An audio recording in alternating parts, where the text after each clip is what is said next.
We'll cut out in the beginning afterwards. Oh. You'll have to edit out all of my profanity. No, there was nothing. So yeah, it's there. Very actually, cool. How does this look? Are you seeing the presenter window, or are you seeing It's presenter window right now. Yeah. It seems like Zoom has made some changes recently in the last update. Here we go. Try this one. No, I just think I selected the wrong screen. Is that better? Yeah. Now it's there. Yeah. Brilliant. Okay, so Dimitri, you open up the webinar and the items. You'll take care of questions.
Okay, I think we're ready to start this webinar. Today, we're privileged to have Aubrey Clayton with us. But before I introduce him, I want to say that this is a series of webinars under Based Lund initiative here in Sweden. And we've been doing these webinars for half a year now, I think. Different topics, computational and philosophical, and generally related to Bayesian statistics and learning from data. This initiative will continue hopefully into the future, and if you have some topics that you're interested in, let us know. We're very much eager to learn from you and refine this and make it better. As I said, Aubrey Clayton is our guest today, and he's very dear to our heart because last year we've been reading James's book, Theory of Probability, and we relied on Aubrey's lectures that he kindly shared on YouTube. So he is already a celebrity in our midst. Very, very privileged to have him today in flesh, so to say, even though it's on screen. Joining today, I think there are many people from Scandinavia that are in Base Nordic, so I want to acknowledge that group as well. It's an email list of Bayesians in all Scandinavian countries and beyond. And lastly, but not least, it's also Skåne R group, also initiative run out of here, Lund, and that is invited to join today. So I guess, Aubrey, you can introduce yourself and tell a few words who you are and where you're coming from. The questions we'll take in chat, and Ulrika and myself will facilitate and ask them at the end. Please do write your questions in Q&A or chat window, whatever you find available in the webinar. And floor is yours, Aubrey, then. Thank you. Well, thank you so much for that introduction. And thank you for inviting me to speak today. I think I came to this material, it sounds like in much the same way that many of you have, which was that in my case, I came from a math background, but I found myself struggling with problems of statistics and really having a difficult time understanding what statistical methods were about and what they were supposed to accomplish. And then I, by chance recommendation, found James's book just a few years after it was published.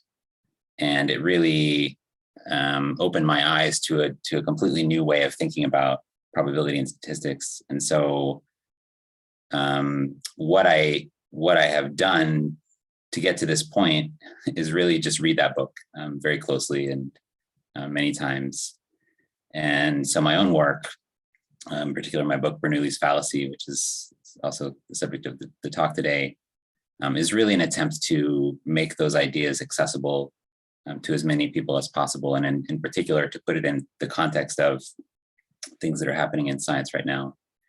So the replication crisis being on everyone's minds, and I think stirring up a lot of dormant conversations of the foundations of probability and statistics. I think it's an appropriate moment for James to re-enter the conversation. So what I'm planning to talk about today is sort of a subset of the material from the book.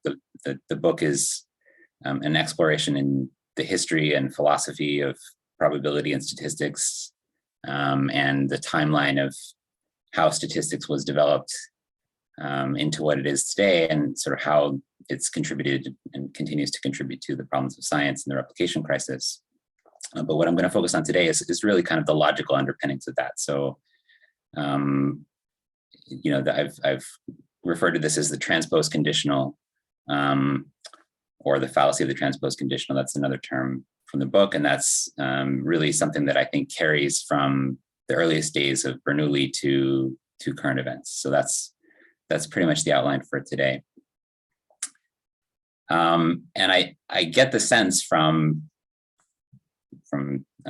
hearing about the seminar and learning about the audience that this might be a very sympathetic audience to that material. So it's nice to be speaking with some like-minded folks. I don't know if for sure if that's really better or worse, because I think this may run the risk of telling you things you already know or have heard before, and maybe in more complete form. But I also think that there's probably some ideas here that might be new, or just presentations that might be sort of clarifying. So I hope it can offer something to even people who are experienced with Bayesian methods. In particular, as I alluded to, what I'm really here to talk about today is foundations, which is something that I think nobody on either side of the statistics wars divide really wants to spend too much time talking about. I think in my experience, people get very uncomfortable as soon as you start talking about foundations of probability and statistics for various reasons. And I think, it's interesting to kind of explore that in its own. But much like,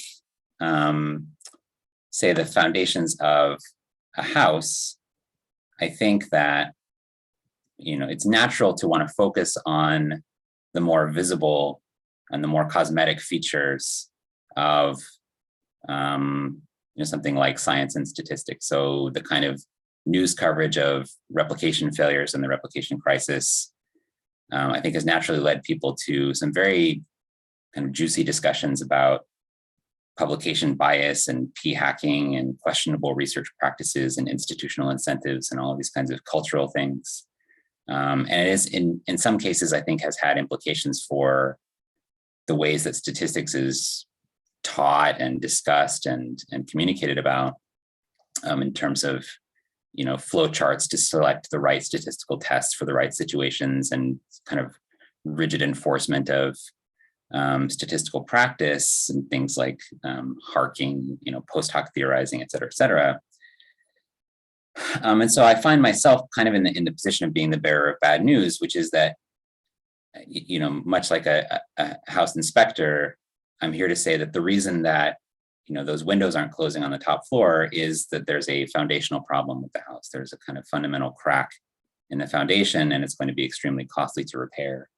And it has to do with the very logic and the very kind of scientific philosophy of probability and statistics.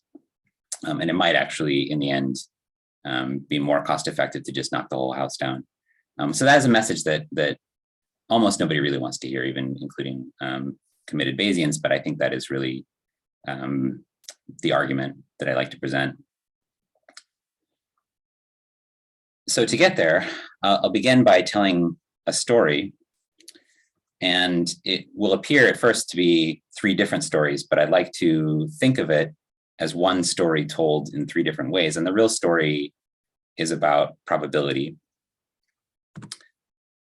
So the first version of that story concerns the true life case of Sally Clark, who was an English solicitor who had 2 children who died unexpectedly in infancy, 2 years apart, of inexplicable causes.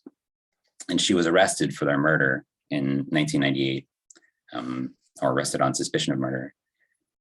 And during her trial, so the question, of course, is was she innocent of that crime? The key argument that was presented during her trial by a pediatrician named Roy Meadow, an expert on child abuse and inventor of the term Munchausen syndrome by proxy, was that looking at statistics on the rate of what we in the US called SIDS, what they call cot death in the UK,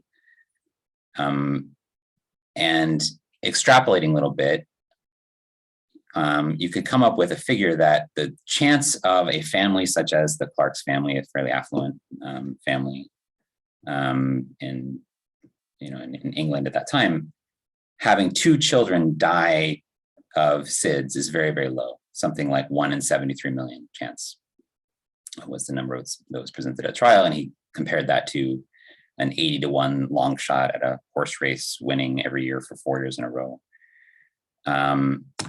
So that was very persuasive in the jury's mind. And based on that very low probability, Sally Clark was convicted and sentenced to life in prison. Okay, the second version of the story then is a hypothetical, which is the situation of, let's say, imagine a woman in her 40s with no other kind of health issues, goes in for a screening mammogram.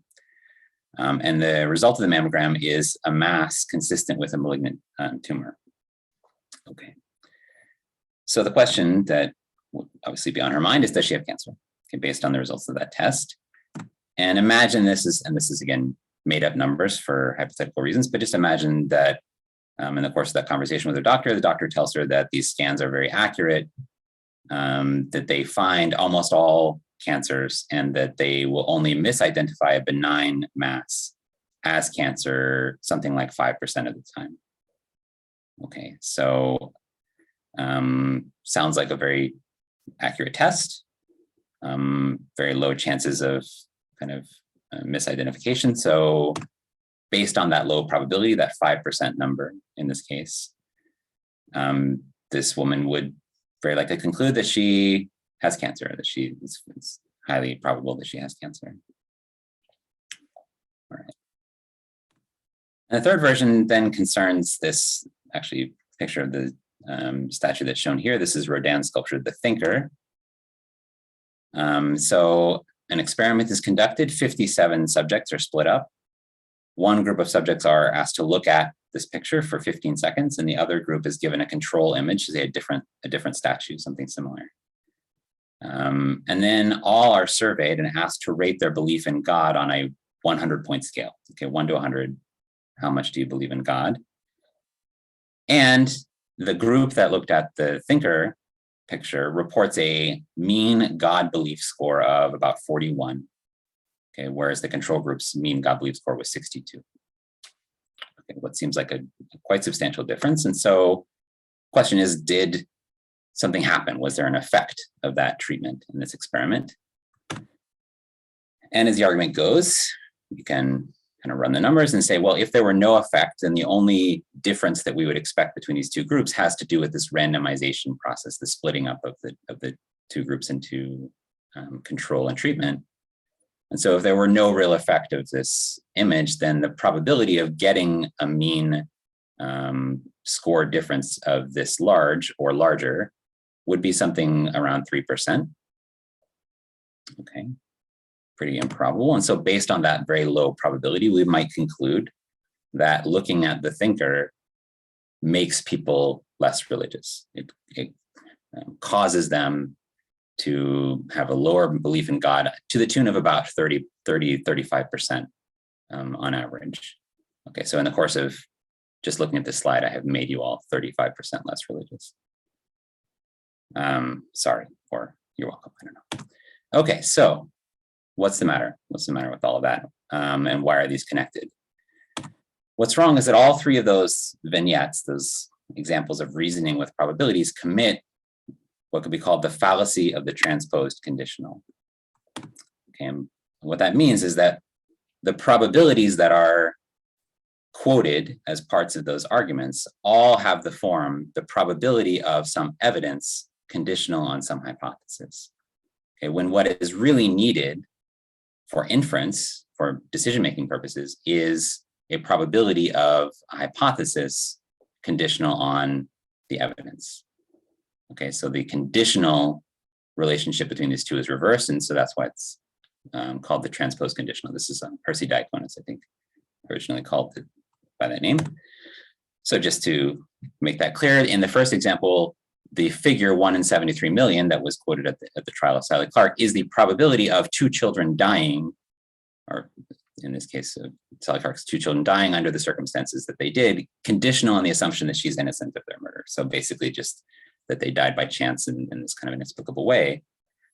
Whereas what is really needed for making decisions about her guilt or innocence is the probability that she's innocent, conditional on the observation that 2 children died, okay, in the circumstances they did. Yeah, that's the probability we actually need as say jurors to establish whether she's guilty beyond a reasonable doubt. Second example, very similar, that the 5% figure and the kind of false positive and false negative rates that were quoted for the patient all are of the form, the probability that the test is positive, conditional on an assumption that the patient does not have cancer or does have cancer. I mean, that's so those accuracy rates of the test are all pointed in this direction. Assuming a certain condition, what would be the probability of a certain test result, when what the patient needs to know is conditional on the fact that she did test positive. How do we make sense of the probability that she does or does not have cancer? Okay, that's the direction that's relevant for her decision making. And finally, the last one is very similar. The probability, this kind of 3% probability of getting a result this larger, is of the form, the probability of observing that large deviation in average God belief score, assuming the hypothesis of no real effect.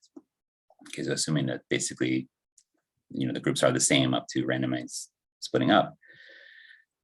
Whereas the probability that we really care about is the probability of there being an effect given what we've observed, given the fact that there is an observed large deviation in average God belief score between the two groups. Okay, that's the inferential direction we care about. Okay, just to put that in sort of graphical form and actually, to see it as really a transpose in the kind of linear algebra sense of a transpose matrix, you can imagine arranging these things, let's say, into a table of observed numbers of actual positives for whichever condition is that we're talking about, and actual negatives, and then whether they test positive and test negative.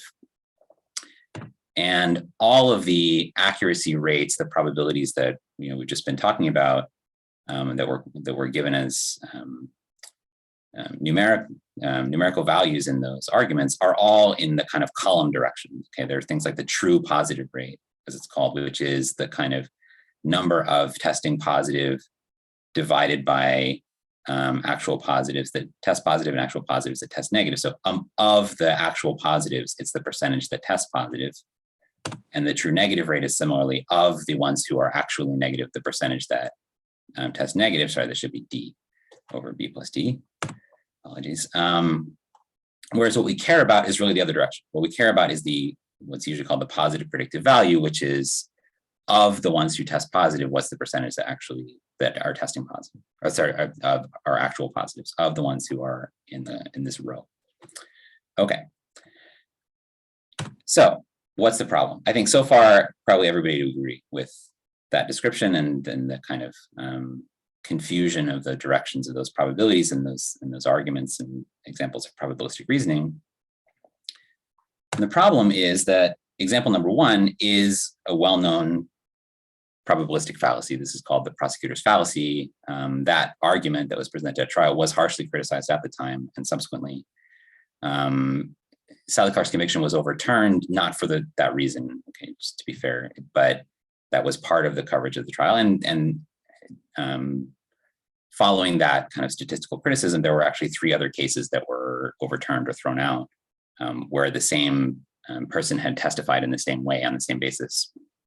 Okay, so that's a well-known example that's taught in law schools everywhere. People know the prosecutor's fallacy. Example number 2 is a classic example of what would be called base rate neglect. Okay, and this is where clinicians are taught how to provide context for test result numbers based on the missing ingredient, which is the incidence rate of the disease. Okay, I think you probably already guessed that. Something that unfortunately we have a lot of familiarity with now with COVID and testing and accuracy rates of COVID tests, that you have to include, for example, the fact that if the incidence rate is very low, then even a very accurate test is probably a false positive. Okay, and that's just basically well documented and well understood, something that everybody who works in this field has been exposed to at some point in their lives. But number 3 was published in Science. Okay, and is a completely typical example of a statistical inference using null hypothesis significance testing. Okay, the language probably gave it away that an effect this large or larger, or a deviation this large or larger, that's a classic construction of a p-value.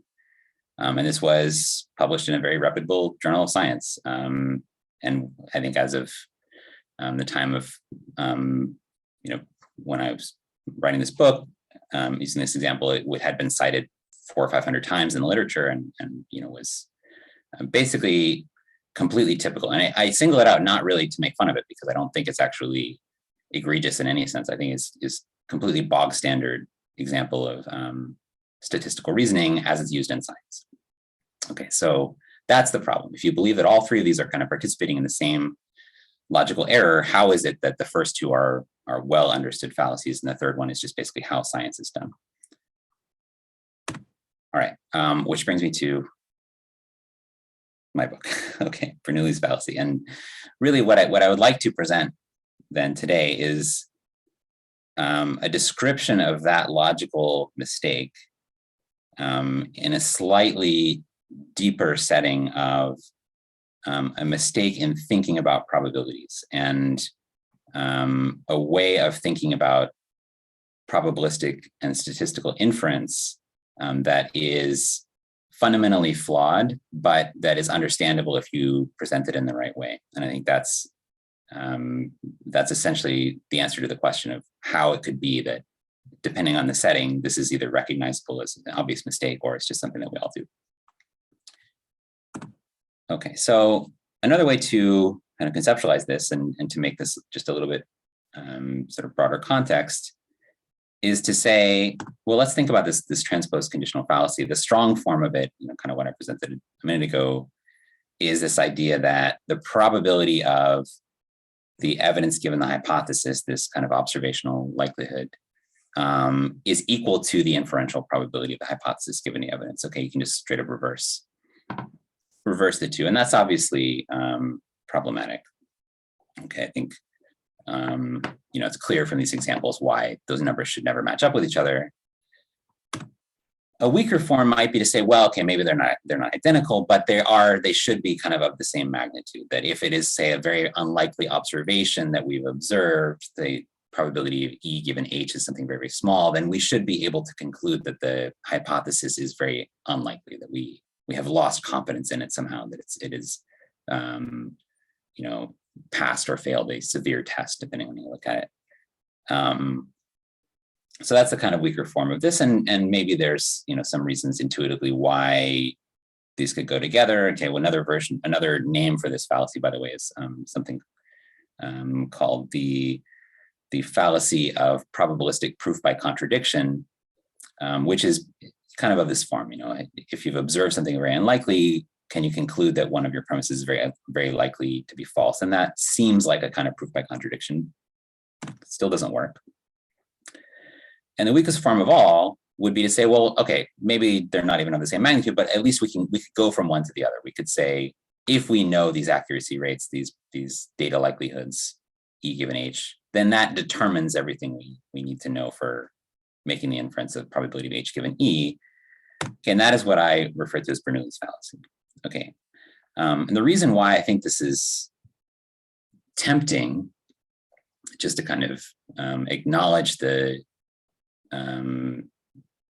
appeal of such a form of reasoning, if it were possible, is that all of these things on the left-hand side, and the ones that were quoted in the trial and the hypothetical example and in the research paper, they are all basically the kinds of probabilities that people are very comfortable thinking and talking about and making claims about, because they are empirical, observed, repeatable probabilities. They're sampling probabilities. They're the kinds of things that you can objectify and take away the influence of whoever is doing the claim and say that probability is right because we can observe it, observe an event happening with certain frequency or whatever it is. And so what we're essentially trying to do when we make this claim is build up a school or a system of inference that relies only on these objective building blocks and these things that we all agree on and we really are comfortable passing back and forth, when really what's needed, as I argue, is the other kind of probability, probabilities that go the other direction, that are about our confidence in a proposition, how likely we think something is, our degree of belief, the degree of support that our evidence gives us to believe in a proposition. And that is very kind of slippery and uncomfortable territory. Okay, so that's kind of the sort of statement that people have tried to avoid, and really the impetus for building all of these kind of schools of statistical inference is to get around that, get around having to assign probabilities to things based on subjectivity and based on personal information. But the claim that I'll make, again, just to be the bearer of bad news, is that unfortunately it's impossible, that no amount of manipulation can ever turn these data probabilities, these objective, observable, kind of concrete probabilities, like the probability of the evidence, conditional, and a hypothesis, into inferential probabilities, like the kinds that we need for assigning probabilities to hypotheses or scientific claims, or making decisions about the truth of propositions. Okay, that, unfortunately, it's just not possible. You can't get there from here.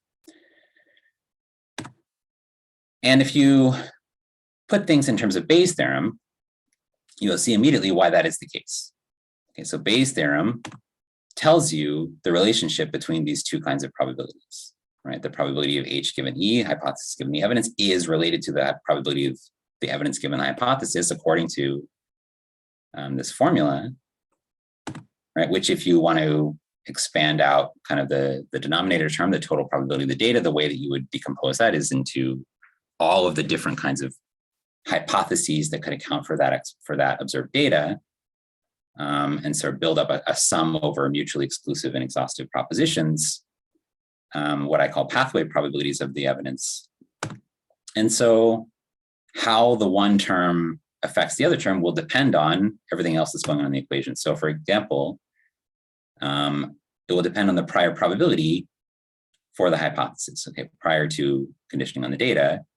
If the hypothesis is something very unlikely, then it doesn't matter really how much evidence we get for it, it still might be unlikely after the fact. It also depends on the alternative hypotheses. What are these other HIs? What prior probabilities do they have, and how well do they explain the data? What is their probability of the evidence given the HI? Right? So if you don't have an alternative explanation at the ready, it may be that even a very unlikely observation isn't evidence of anything. Right? So simple example, just to kind of make that extremely clear, is to imagine the hypothesis is I buy a lottery ticket, and my evidence proposition is that I win the lottery. Okay, the probability of that observation conditional on the hypothesis is extremely small, right? Given that I buy a lottery ticket, it's extremely unlikely that I win the lottery. However, when I transpose the conditionals, the probability that I bought a lottery ticket conditional on having won the lottery is 1, it's certain, right? So it doesn't matter that it's an extremely tiny probability of that observation. There is no alternative hypothesis that explains it any better. There's no way to win the lottery other than by buying a ticket. Okay, so this tells you that you cannot do inference about the hypothesis just based on this number, and you know, you can push these to however an extreme you would like. The role of the prior in particular is very important, and this is something that I'll return to when I mention the replication crisis in just a bit. That priors are the vehicle in Bayes' theorem to express skepticism about hypotheses. Okay, so in all 3 of these examples, that's actually, if you drill down into it, that's really what's going on. That the prior probabilities for these propositions, like that Sally Clark was guilty of murdering her children, that should be a very low probability, not conditioning on the fact that 2 children died, but just given what you know about this person, the proposition that she is a double murderer within her own family is a very unlikely proposition because it's an extremely rare event, or it should be. You should consider it to be very unlikely. Or, for example, that this woman who we said is otherwise healthy and is not exhibiting any kind of symptoms, the fact that the proposition that she has breast cancer is unlikely. Now, maybe not super unlikely, but it's something that we should consider a priori to be fairly unlikely, you know, I don't know, 1%, 0.5%, something in that order. And also this research claim about looking at a picture of a statue for 15 seconds and that lowering your belief in God by 34%, that is an unlikely proposition based on what we know about the world and the way things work. And so we should be able to, in some part of our reasoning process, express skepticism about that research claim by means of the prior probability that we assign to it, okay, when we do Bayesian inference. Okay, all 3 should be low, which is to say that we're not dogmatic about declaring them impossible. We would not say that we cannot be convinced of the truth of these propositions, but we should require them to meet a high evidentiary standard. Okay, so it's a very kind of old idea, as you might imagine. In particular, Laplace made this statement that the more extraordinary a fact is, the more it needs to be supported by strong evidence. And Bayes' theorem accomplishes that for us. Okay, by setting the prior probability to a low number, you would see that even impressive evidence will not raise it in posterior probability to, you know, very high. It might be something we're still skeptical about, might be something we're a little bit more ambivalent about. But in order to really become convinced of it, we need strong evidence. And I think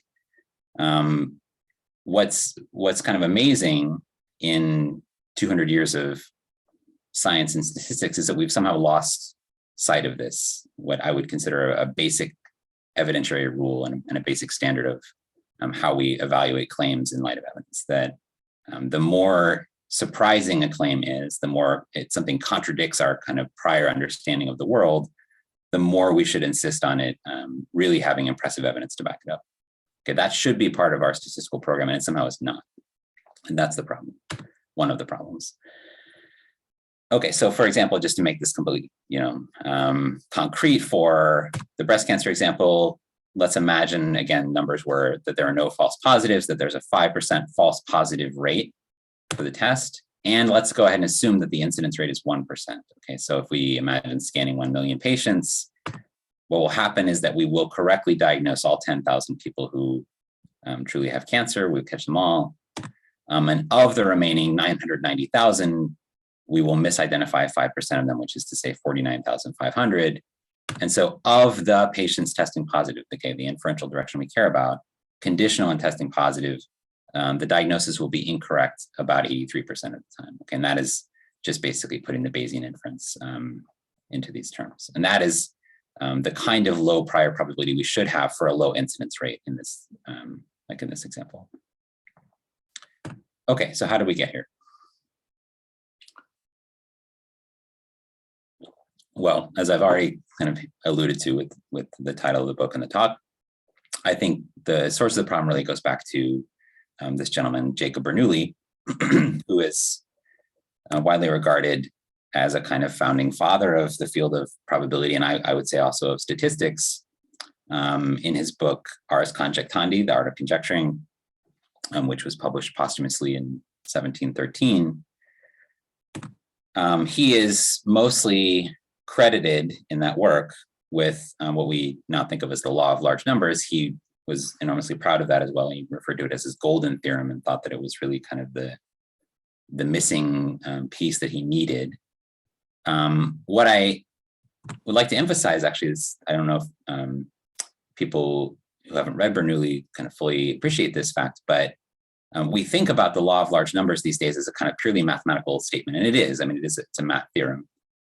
And so you'd encounter this in various kind of generalities in, say, a graduate probability course.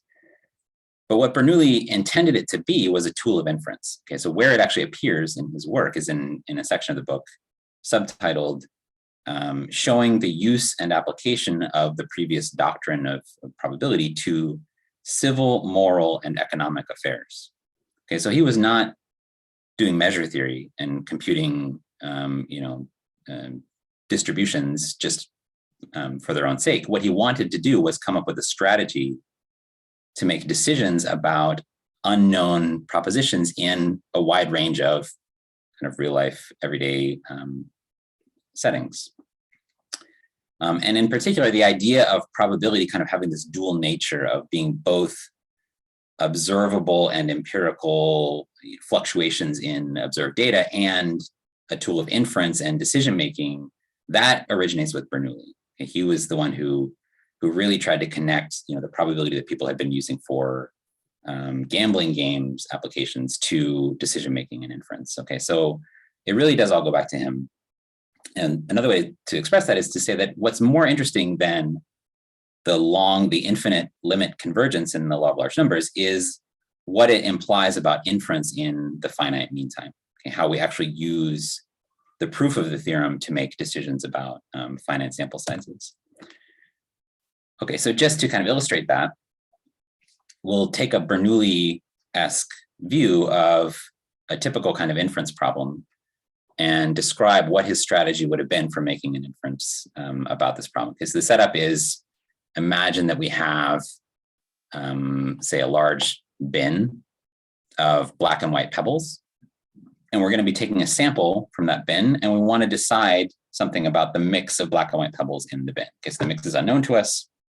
We take a sample. We want to make inferences from what we can observe to what's unknown. And so let's just kind of set that up as mu is the model parameter, in this case, the mix of black and white pebbles in the bin, and it could represent an unknown probability, okay, something that we're trying to gain knowledge about. And nu is the mix that is an estimator of that unknown. So it's basically the sample ratio, in this case, of pebbles in our sample. The statement of the theorem in the kind of what establishes the law of large numbers for Bernoulli is that we can say, given any tolerance epsilon greater than 0 and a probability p greater than 0, which is a kind of threshold for certainty, Bernoulli can provide for us a sample size, capital N, such that this inequality is true. So there's a probability that nu, the sample ratio, is within epsilon of mu, the unknown probability, or sorry, the probability that it's outside of our kind of tolerance of mu, that distance between nu and mu is greater than epsilon, that probability is small, something less than p, no matter what this p is. Okay, so there are three moving parts here. There's a tolerance, a kind of threshold for certainty, and then the sample size provides a sample that will be within that tolerance with that certainty.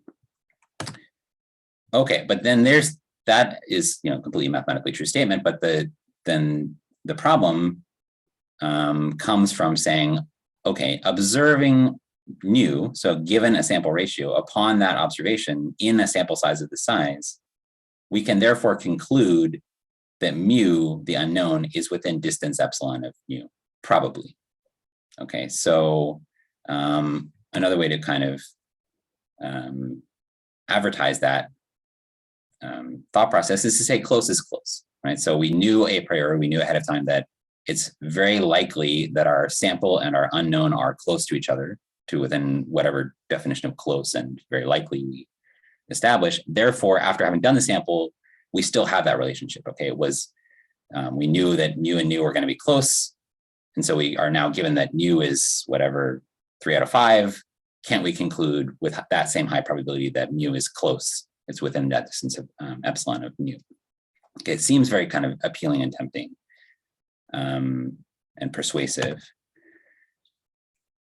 And I just want to kind of emphasize that this is not a way of thinking that died with Bernoulli, okay, by any stretch of the imagination. Okay, that argument, which Bernoulli expressed in Ars Contractandi, he said, if, however, this is attained, meaning that we've kind of done our sample with the right sample size, and we have obtained moral certainty, okay, meaning certainty to within this probability P tolerance, then we determine the number of cases, meaning the true probability, a posteriori, almost as though it was known to us a priori. Okay, so we basically can learn through sampling because of this kind of symmetric close is close argument. Okay, that was 1713. In 2012, you would find this expressed in a more concise form in an online lecture by Professor Yasser Abu Mustafa through the California Institute of Technology in a class on machine learning. Okay, so almost exactly 300 years later, if you look at, say, this particular slide from that lecture, you'll see a version of this inequality called Hufting's inequality. Okay, but it's exactly the same idea, right? With high probability, or sorry, with low probability, nu and mu are greater than distance epsilon apart from each other. And that's valid for all n and epsilon, it's valid for all mu. And so therefore, we can reverse the directionality of that statement. We can say, well, it was the case that nu and mu were probably approximately close to each other. Therefore, after having observed nu, they are still probably approximately close to each other. So we conclude that we have learned something. We've learned that mu is probably close to what we observed. Okay, and it's exactly congruent with isomorphic to Bernoulli's argument from 1713, just expressed in a slightly more concise notation. Okay, and I bring this up again, not to make fun of Professor Abu Mustafa, someone who I have immense respect for, but to show basically the stakes of this kind of fallacious mode of reasoning, that this is a course in the subject of machine learning, and the topic of this lecture is about why does machine learning succeed? Is machine learning possible? Okay, so you have basically, I think, generations of people who are working in machine learning and data science who are going off and thinking that the reason that their algorithms are successful is because of this moral certain closeness argument, that you can reverse the directionality of the parameter and the model and the observed estimator being close to each other. And it's just not true. Okay, that just does not hold up logically. So it's, I think, continues to be relevant and continues to have sort of very high stakes even today. And the problem, as we've sort of already seen in the 3 little examples at the beginning, is that being probably close is actually a directional relationship. Okay, that close is close does not hold up if you reverse the conditional. So let's think about our cancer screening example again, and let's put it in the same kind of language. If we let mu, a model parameter, be a binary variable representing that the patient truly has cancer or truly does not have cancer, okay, 1 for cancer, 0 for no cancer, and nu being the kind of test result indicator variable. So nu is 1 representing a positive test and 0 representing a negative test. Then we can make the true statement that for each of these mu values, okay, for each of these unknown states or conditions of the patient, it is very probably the case that nu, the response variable, equals mu. Okay, so if the patient has cancer, then actually it's certain that she will come back with a positive test result. If the patient does not have cancer, then it is very likely, I think 95% likely, okay, call that a threshold for moral certainty, that her test result will match her true disease status. Okay, but after conditioning on a positive test result, so given the value nu equals 1, actually the probability that they're equal is low. Okay, and for that 1% incidence rate example, I think the probability we came up with was 16 or 17%. Okay, it's certainly not the same probability. Okay, this 95% or above probability does not carry through, even though these look like the same probability statement, that mu and nu are equal to each other. And the reason is that in between this, we've conditioned on different things. In the first example, we've conditioned on a disease status. And in the second example, we've conditioned on a test result status or test result. Okay, and if you make that explicit with the conditional probability notation, you can see where things fall apart, that the probability that mu equals mu conditional on mu is just not equal to the probability that nu equals mu conditional on nu, all right? They're different probability statements. They have different numerical values, and there's no reason to expect that they should be the same number. Okay, so if you kind of express things in words, you can get yourself tripped up by the kind of rhetoric of it and what appears to be the linguistic symmetry of these two statements. But if you put things in symbols in mathematical terms, you can see right away what's going on here. And that is, I think, really then the story of how this came to be standard practice in statistics. Okay, so Fischer, who many people know was a greatly influential statistician of the 20th century, had an extreme distaste for Bayesian inference. He referred to Bayesian inference as a great historical error, the only mistake to which the mathematical world has so deeply committed itself. Right? And he tried to, in his theoretical work, replace what was understood at the time as the methods of inverse probability, okay, essentially Bayesian inference of reversing the direction of conditionality, with other techniques like the ones called fiducial inference and significance testing, okay, which have no place in them for prior probabilities. Okay, fiducial inference particularly is a very interesting name because he derived that name from a term in surveying. Okay, so land surveying or other surveying, and the role of the fiducial in a surveying exercise is as a kind of fixed point of reference. Okay, so if you have a point on a map and you want to know the distance between things, you kind of take one point as fixed and you imagine the other point being variable and you measure the distance. And Fischer's argument is actually in this kind of probability framework of having an unknown and an observed parameter. You can think of either one of them as the fiducial. You can say, well, either my hypothesis is fixed and I'm talking about probabilities of the data, or my data is fixed, I'm talking about probabilities of the hypothesis. And from either direction, I'm measuring the same distance, so close is close. And therefore, we're justified in making inferences from that.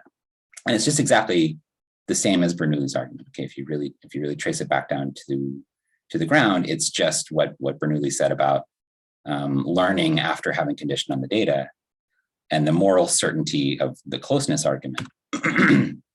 Okay, similarly, significance testing, I'm sure everybody's kind of aware, only depends on probabilities of observations conditional on hypotheses. Okay, if you think about the kind of template of a null hypothesis significance test, say, t-test or whatever it is, there's some process of rejecting a hypothesis if the probability of a test statistic being greater than some observed value of it, conditional on a null hypothesis being true, is less than some cutoff value. Okay, that's basically the form that they all take.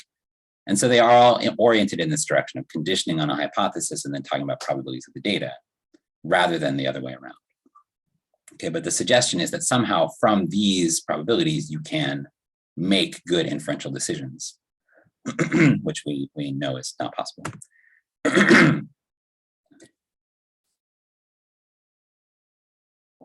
So again, I think just to kind of make the case for why this is appealing, we can also see that it does produce reasonable inferences under special circumstances. Okay, so another way that I like to describe this is as the fallacy of the implicitly uniform prior. Okay, so Fischer wanted to make decisions without including prior probabilities. But I think a better way to say it is that he actually had prior probabilities. He just sort of implicitly assumed that they're uniform or assigned uniform probabilities. And you can see mathematically what that would do. So if you go back to Bayes' theorem, which I've just put a little mini version in the top right corner, if it is the case that all your prior probabilities are the same for all your hypotheses, right? All your P of HIs are the same number. Okay, then it will come out of the sum in the denominator and it will come out in the numerator and it will cancel. Right? So what you will find in the end is that the probability of the hypothesis given the evidence, the inferential probability that we want, is directly proportional to the probability of the evidence given the hypothesis. Right? Everything else just falls out. Right? So there's some scaling factor, it doesn't matter what it is. But the point is that if this is, say, a low number, then you are justified in concluding that the hypothesis is very unlikely if you were a priori indifferent to all of the different hypotheses. Okay, if they all had equal prior probability. And so to kind of put this again in this moral certain parameter estimation example, imagine that we are in the setup kind of where we are with Bernoulli, where nu given mu is a binomially distributed variable with, let's say, a sample size of 30. Okay, so moderately large sample with a mean of mu. So mu is playing the role of our kind of unknown mix of pebbles in the urn, and we're doing a sample. It is the case then that, let's say, if our threshold for moral certain closeness is 5%, then the probability that we get an observed value that deviates more than 0.17 from the true value is something less than 5%. Okay, it's the probability of no matter what mu actually turns out to be, the probability that we get a sample that's more than 17% away from that is a small number, less than 5%. And so now then imagine that we do the sample and we get a sample ratio of 0.2.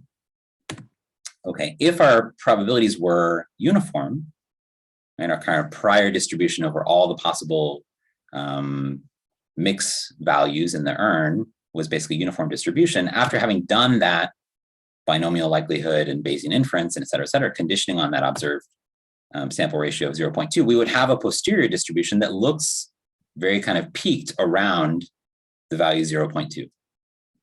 Okay, it has a kind of bell curve shape, and in fact, it's beta distribution, but it has, like, most of its mass is close to the observed value. Okay, if our prior probability was something different, suppose we had this kind of distribution that reflected some knowledge that mu is very probably close to 1 and certainly can't be anything less than 0.4, we would end up with a very different kind of posterior distribution. Okay, we would do this inference and we'd say, actually, okay, it's probably 0.4, but that's the closest we can get to our observed value. We're not allowed to have parameter values that are anything less than that because they have prior probability 0. Okay, but then if you analyze a kind of a posteriori interval around that observed value, what you would see is that in the first case, we end up with basically the same numerical conclusion we started with, that it is the case that conditioning on nu equals 0.2, we are confident to the degree of something less than 5% that nu and mu are within 0.17 of each other. Okay, if you look at that kind of interval of size 0.17 on either side of our observed value, you'd say that all but about 5% of the probability mass of that distribution falls in that interval. Okay, so actually, this inequality does kind of carry through, okay, more or less. And if you have a normal sampling distribution, it's exact, in fact. And so I think this is really kind of what's going on in the minds of people like Fischer when they're doing survey sampling problems and estimation problems, that implicitly somewhere under the hood, what they are assigning is equal likelihoods to all of the different hypotheses. Okay, and you can see that in all these examples, if you go through and think about, well, if we were indifferent initially to the statements that this person was a murderer or not, or that this person had cancer or wasn't, or that this effect is real or wasn't, then the low probabilities of the data actually would be somewhat strong evidence. It would lead us to basically the same numerical conclusions that we get without including the priors. Okay, and the explanation for that is just that it falls out of the Bayesian arithmetic. Okay, but if you don't have that, if you do have strong prior information, then you end up somewhere else. Okay, so this is really the implicit uniform prior that I think is driving things. Okay, that's all kind of theory. Now I want to turn a little bit to practice and show, I think, what I would argue are the consequences of this way of thinking about probability and statistics and the crisis of replication. I would just give a kind of short summary of this because I think probably you're all sufficiently familiar, but just as a kind of current state of play, these false positives that we've been talking about, we should think of those as replication failures. Okay, so if we imagine again this cancer testing example, if we retested those patients that we sort of diagnosed as positive in the first round, we would find a failure of replication. Okay, there would be a crisis of replication in cancer diagnoses. Okay, and that's exactly what's going on in the world of science because significance testing, which is the common language of almost all scientific inference, commits the same fallacy. Okay, so we expect exactly that kind of phenomenon to manifest, and indeed we do see it. So how bad is that? As of the current moment, I think we'd have to say that it is bad, and that multiple large-scale studies over the last 10 years have shown somewhat definitively that replication rates hover somewhere around 50%, okay, in various different scientific fields. So a few of the ones that I mentioned in the chapter of my books about the replication crisis: medicine, psychology, social science, preclinical cancer studies, preclinical pharma studies, economics. There was also cancer biology recently completed by the Open Science Foundation. They all ended up in those kind of meta-analyses with replication success rates around 50%. Okay, some higher, some lower, for decently sized samples. Okay, these are very expensive studies to conduct, but something in the order of tens to hundreds of studies in each discipline. So it is not confined to a single scientific field. Certainly not confined to psychology, which is where the kind of most visible examples have been, but it is everywhere, all the time. And the definition of this, and I, again, won't really get into it too much today, but usually the way that people think about replication here is in terms of getting a statistically significant result in the same direction as the original study, okay, upon replication. And that's actually what was going on in that social science study that I mentioned earlier. When they did the replication study, they found that the effect had disappeared of viewing the thinker. It is also simultaneously a crisis of effect sizes, in the sense that if you look at the sizes of effects that are published, right, among published results, those effect sizes tend to be overstated by about a factor of 2. Okay, so even the ones who survive replication in the sense of there being a statistically significant effect in a high-powered study later on, those tend to have effect sizes that are somewhat less impressive than were originally quoted. Okay, and this is a typical kind of example, again, from this work of the Open Science Collaboration. These are the results of the psychological studies, but the pictures are pretty similar for the other ones, where if you look at the replication effect size versus the original effect size and draw a diagonal line of y equals x, you'll see most of the dots lie kind of under that line, right? Most of them, the red ones are the ones that did not replicate with a significant effect. The green ones are the ones that did, but even the green ones, sort of tend to drift down from that line. And that's to say that the effect sizes, even among the successful ones, are kind of much less impressive, or less impressive. Okay. Again, just to kind of reemphasize, I think the role of the prior can help in both senses. Okay, so skeptical priors can be used to express skepticism about the existence of an effect, and they can also be used to express a skepticism about the probable size of an effect if it is present. Okay, and that is just a prior distribution, right? It involves both kinds of information. It is also, and this is sort of a larger topic than I really have time to get into, it is also a defense against the other kinds of identified problems of post hoc theorizing and kind of tailoring a theory after the fact to fit the data, because what that accomplishes typically is raising the probability of the evidence given the hypothesis, making the hypothesis more specific to fit the data. but the trade-off in almost every circumstance is a lower prior probability. Okay, if you make a theory more specific, you have to account for that specificity a priori by saying that the prior probability would be lower, and so these two balance each other. Okay, so that actually protects you against harking and post hoc theorizing, et cetera.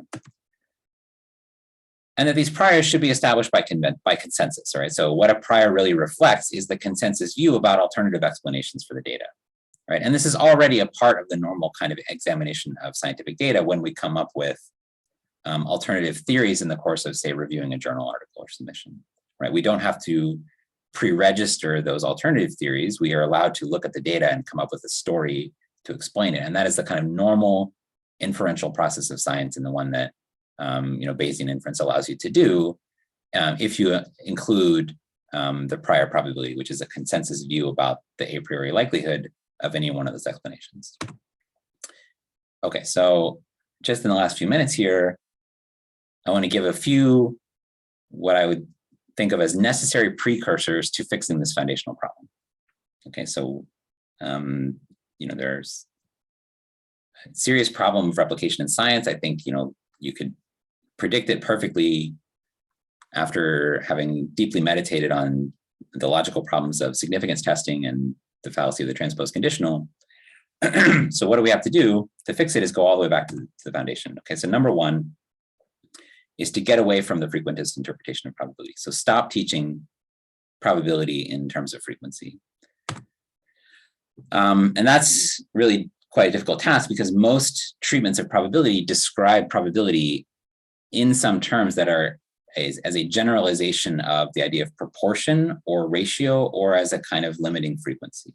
Okay, so I think that it is, again, from a teaching perspective, it's very natural to kind of want to rely on those treatments and interpretations of probability, because they are empirical and observable, and they seem very concrete and tangible. But unfortunately, that's inadequate for this kind of inferential and decision-making version of probability that we really need to do Bayesian inference. And in some ways, it actually goes all the way back to the measured theoretic axioms of probability. So if you read the writing of Kolmogorov, you'll see that he very much thought of probability in terms of frequency. And so the question of why the rules of probability are the right rules in Kolmogorov's treatment, I think is right to say this. It depends in some way on the frequency concept of probability. Okay, those are only obviously the right rules of probability if you kind of think of probabilities in terms of proportions and frequencies.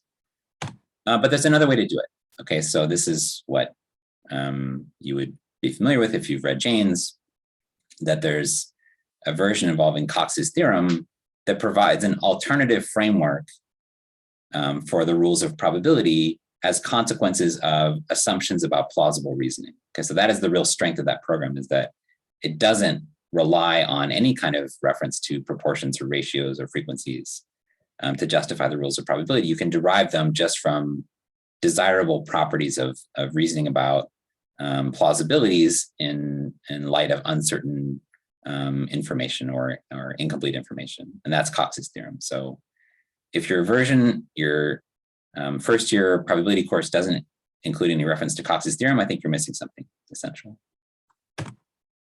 Okay, second recommendation is just to bear in mind these examples that we start off the story with today, which are all examples of improbable data, right? But they're improbable data that's not necessarily incompatible with the hypothesis, okay? Or even to push that to greater extremes, sometimes improbable data is not at all evidence against hypothesis, like the lottery ticket example. Okay, so it's only evidence against a model if there is an alternative that fits the data better, that better explains the data. Okay, and Bayesian inference gives that to you for free. But once you've kind of deeply internalized that message, then when you see statements like the ASA statement on p-values from a few years back, stating that p-values, for example, can indicate how incompatible the data are with a specified statistical model, you recognize that that's not true. Right? P-values do nothing of the sort, because p-values are only defined in reference to a single hypothesis. Right? The probability of data being beyond some extreme conditional on a hypothesis. The fact of that being unlikely doesn't tell you anything about the hypothesis if you don't have an alternative hypothesis at the ready that you can use to better explain the data. Okay, so improbable data is not necessarily noteworthy or interesting or evidence of anything, but it's very tempting to think that it is. Okay, and the last point is that we should really fix the notation of probability. I think we've seen that in these couple of worked examples, that if we use conditional probability notation, then it is a reminder of how probability represents uncertainty, which depends on our knowledge, depends on what you know. Right, so in this framework, again, the kind of Cox-Janes theorem of probability, or that treatment of probability, there's no such thing as unconditional probability. All probability is conditional on something. It's all dependent on a state of knowledge or state of background information. It is all, to put it another way, it's all epistemic, right? There's no such thing as aleatory probability or whatever. And all probability is subjective. It's subjective in the sense that it depends on the state of knowledge of the person doing the probability assignment. Okay, so once you accept that, then you would never write probability of a hypothesis. Again, you would always write probability conditional on X, where X represents some state of background information. Okay, and the question in every problem, the hard part of the problem is going to be, what is that background information and what are the implications of that state of knowledge on the probability assignment?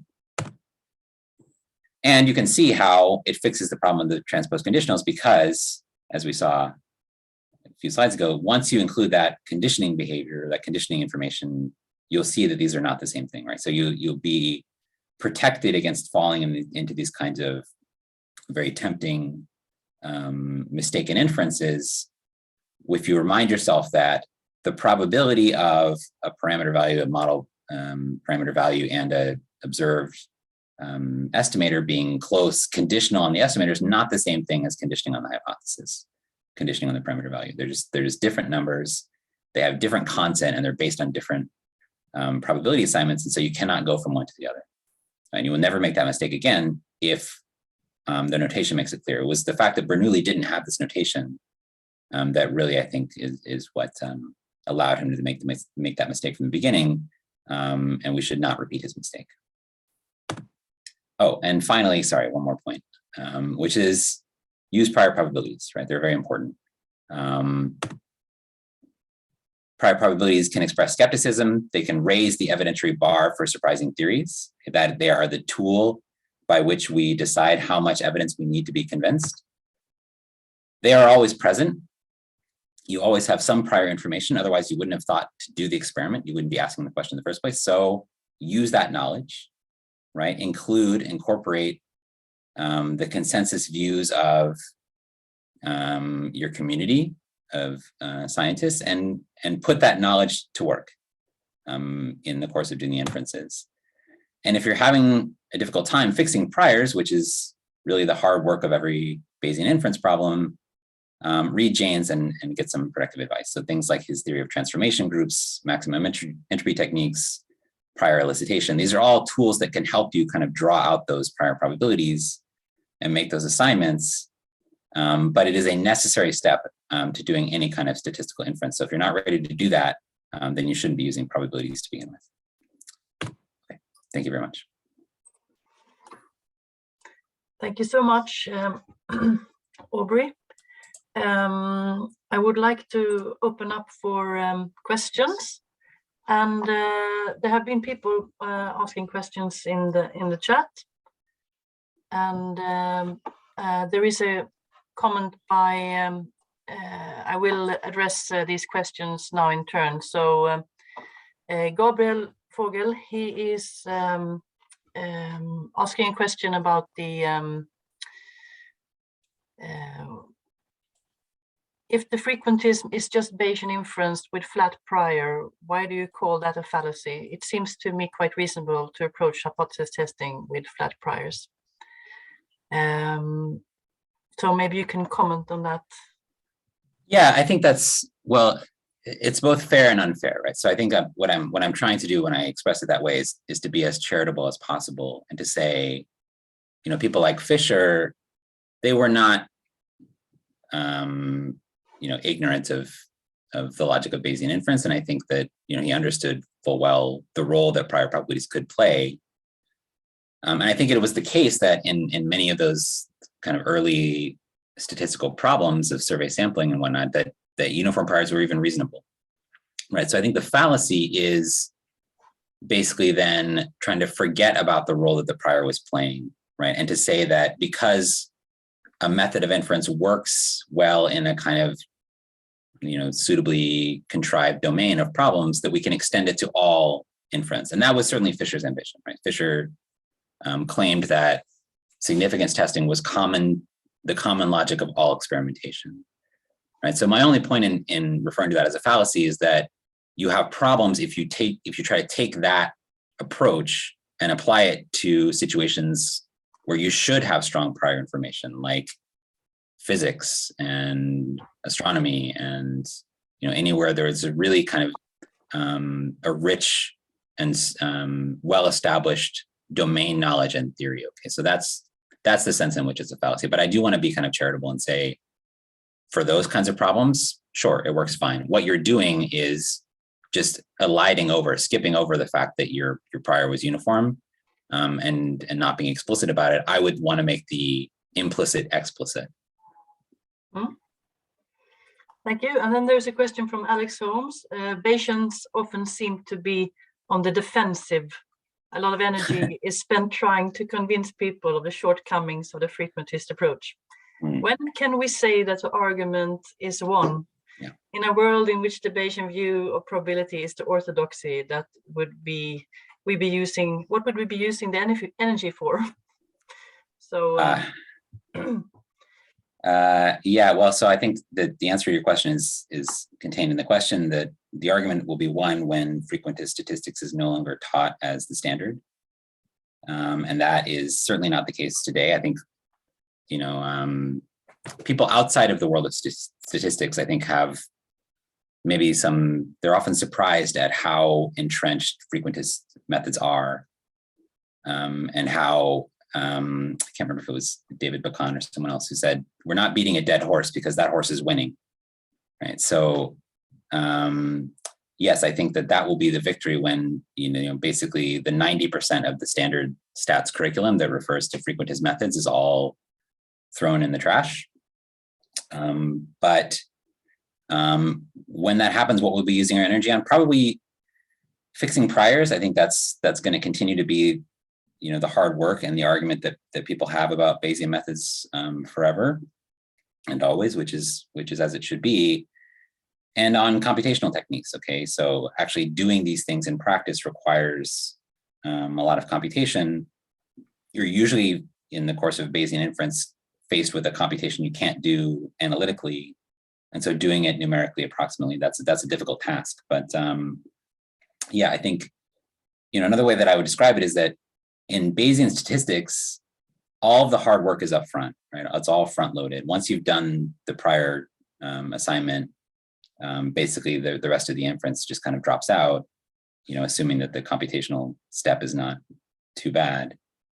And so statistics is simultaneously kind of much easier and much harder than the frequentist version would lead you to believe, right? You don't have to memorize different tests, but you do have to worry about fixing priors. And so that's probably where, I would like to see the balance of energy focused. Okay.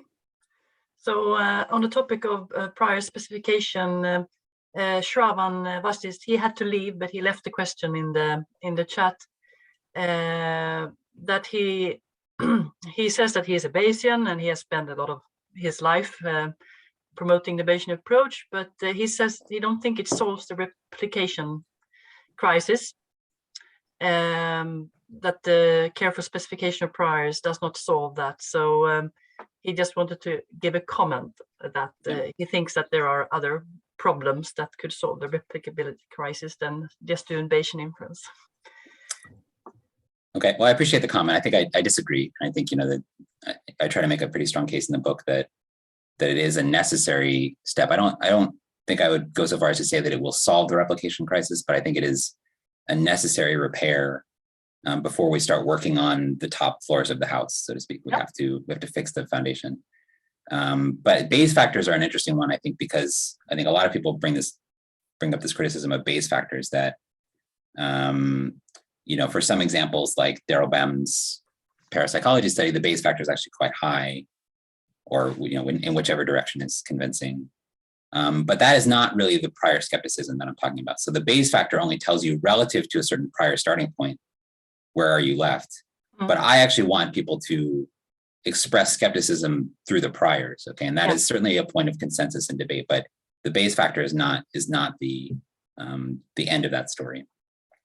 I've seen the term skeptical prior used in meta-analysis, for example. So it is not only objective Bayes out there. Yeah. So we have a question from Dominique Di Francesco.